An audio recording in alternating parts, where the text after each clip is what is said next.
Hello, friends. The 1149th day of the war between Russia and Ukraine continues. Russian troops have advanced towards the Dnipropetrovsk region near Pokrovsk.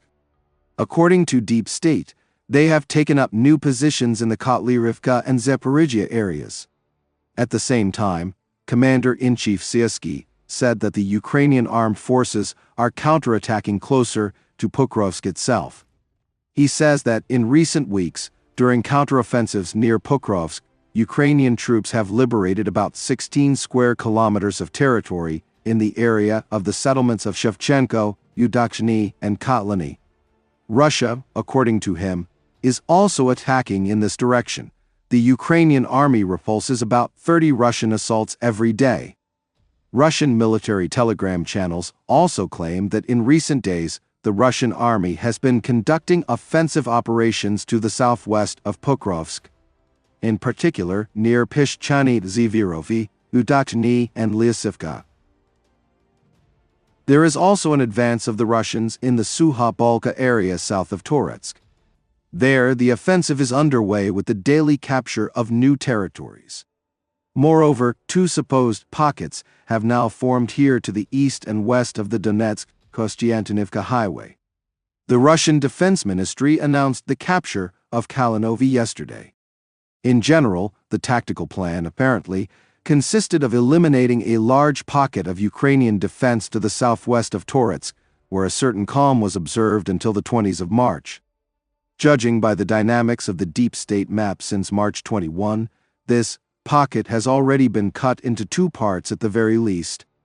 At the same time, Russian telegram channels are expecting counterattacks by the Ukrainian armed forces in this direction. Meanwhile, the Russians are writing about battles on the territory of the St. Nicholas Belogorsk Monastery near the village of Gornal in the Kursk region on the border with Ukraine. A video is being published showing the presence of Russian soldiers on the territory of the monastery. Ukraine has not confirmed this. The storming of the monastery was reported the day before yesterday. Russian telegram channels claim that this is a key stronghold of the Ukrainian army on the approaches to Gornal, which is located on a commanding height above the village. Gornal is one of the last settlements that is still controlled by Ukraine in the Kursk region. The Russians continue to advance on the Lyman section of the Kharkiv direction. Both Russian and Ukrainian military telegram channels write about it. The Russians are already trying to gain a foothold on the northern outskirts of Torske, Deep State reports. The enemy has found another weak point between Yampolivka and Torske, trying to gain a foothold on the northern outskirts of the latter. Strange processes are happening with the brigade that holds this section after all. They create a lot of problems for neighboring units on both sides, and something needs to be done about this. Strengthening in Torske will create the most unfavorable conditions for Yampolivka, the telegram channel writes. The United States voted against a resolution condemning Russian aggression against Ukraine, along with Russia and Belarus. In general, the declaration concerned the UN's cooperation with the Council of Europe, but it was precisely because of the clause on Ukraine that the US voted against it, stating that such wording does not contribute to peace. Today, the 30-day moratorium on strikes on energy from Russia expired. Putin announced it on March 18. Today, Peskov said that there were no new instructions from the Russian president regarding the moratorium. That is, Moscow is probably not extending it. Ukraine, I remind you, believes that the 30-day moratorium has been in effect since March 25.